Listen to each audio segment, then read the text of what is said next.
Hello, welcome back once again. This week, as we're continuing through the Sermon on the Mount, we're looking at the Golden Rule. Should be familiar. It's that idea of doing unto others what we would like them to do to us. But let's unpack that in context here. Starting at verse 12, Jesus says, "Whatever you wish that others would do to you, do also to them, for this is the law and the prophets. Enter by the narrow gate, for the gate is wide and the way is easy that leads to destruction. And those who enter by it are many.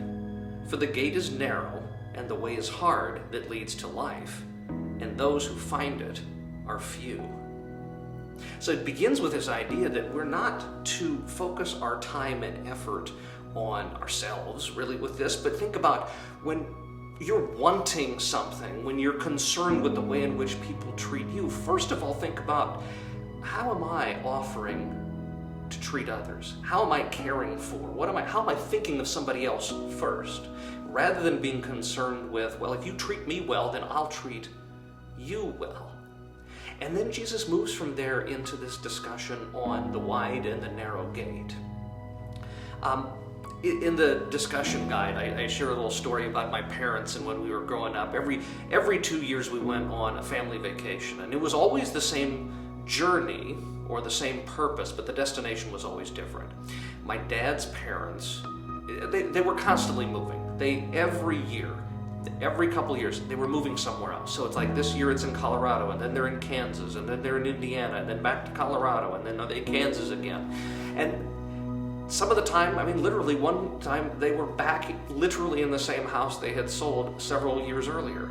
But what my parents did was they would go to AAA and they would get that fun little thing called a TripTik.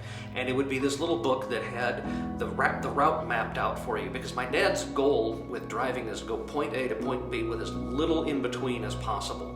But the point of it is there's a route, and you can take varying routes to get to Grandma's house or to get to see something. But when it comes to our spiritual life, when it comes to getting into heaven, there isn't really a wide variety of routes. Now, our lives will meander and go all over the place, and this is true. But Jesus warns us that the gate to heaven, the road to heaven, is narrow. And what that means is that it's Christ's righteousness that paves that road. And it's following in His footsteps that gets us there. Our culture likes to think about all the variety of religious ways in which we can achieve enlightenment and reach God. And we have this wonderfully open-minded idea that there's a variety of versions of what we mean by God, and they all kind of in the end mean the same thing. Except we know from John's Gospel that Jesus states it this way in John 14, verse 6, "I am the way, the truth, and the life. No one comes to the Father except through me." That's the narrow gate. It's sometimes unpopular to point that out to people. We want to be able to say to everybody, if you have good intentions, if you at least balance out doing better good things than bad things, then God's going to grade on a curve. He grades without a curve and demands perfection. But the grace is that perfection has already been completed through Christ, His Son, and is given to us as if it's our own.